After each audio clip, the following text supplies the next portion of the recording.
Public speaking is terrifying for a lot of people, and it was especially stressful for people like Isaac Newton and England's King George VI, because at some point they each had a stutter. The exact symptoms vary, but someone who stutters has trouble speaking in fluid, connected sentences, which is not fun to deal with if, say, you are a king who is expected to give speeches all the time. Like many things in psychology, we're still trying to figure out exactly what causes stuttering in the first place. But despite what a lot of people think, stuttering probably doesn't come from anxiety. Stuttering usually starts in kids between 2 and 5 years old. It's possible to develop a stutter as an adult, but that's usually because of an injury or other condition. It doesn't normally show up by itself like it does in kids. The main symptom is the repetition of sounds and syllables, usually just one syllable, and that's often the first syllable in a longer word. There are other symptoms that can be harder to identify, like the lengthening of sounds, verbal or facial tics, or pauses in speech. One thing that can make stuttering hard to diagnose is that little kids often show these same speech patterns when they're learning to talk. It's normal for a kid to trip over words or get stuck on certain sounds, especially if their mouth can't keep up with what they're trying to say,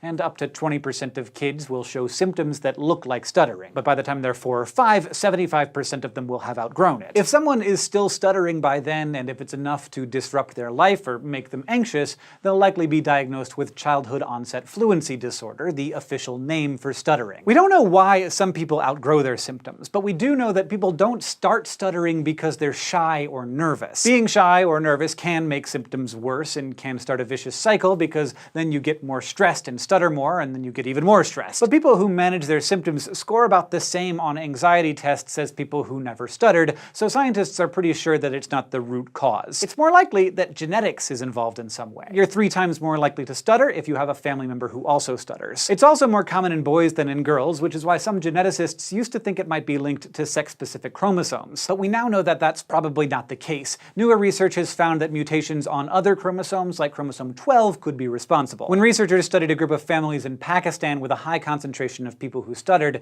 they found that 10% of those who did had mutations on chromosome 12. That might not sound like much, but there were almost no mutations on chromosome 12 among those who didn't stutter. So it's not a definite answer, but it's a useful clue for further research. Scientists have also found some neurological differences between people who stutter and those who don't. For example, they've noticed in different brain scans that there are areas on the left side of the brain, which are usually really active when you're talking, that aren't as active in people who stutter. There are also regions on the right side of the brain that you usually don't use to talk, but that are overly active in people who stutter. This could mean that when you stutter, the right side of your brain is interfering with normal speech production on the left side. That idea is also supported by the fact that the corpus callosum, the bundle of neurons that connects the 2 sides of your brain, is a bit bigger in some people who stutter. When signals travel between the 2 halves of your brain, they pass through the corpus callosum, so having a larger one could help transmit the interference. But that's still just a guess. We don't know for sure why there's a size difference. And since kids' brains are developing at the same time as they're beginning to stutter, we don't know if those brain differences cause stuttering, or if growing up with a stutter is what makes the brain change. So we still have a lot to learn about stuttering, and there is no cure for it yet, but plenty of people manage their symptoms with treatment. One thing that helps is to make kids less anxious by teaching them that they haven't failed and that there's nothing to be ashamed of. Using direct instruction, like teaching them how some phrases sound, can also help,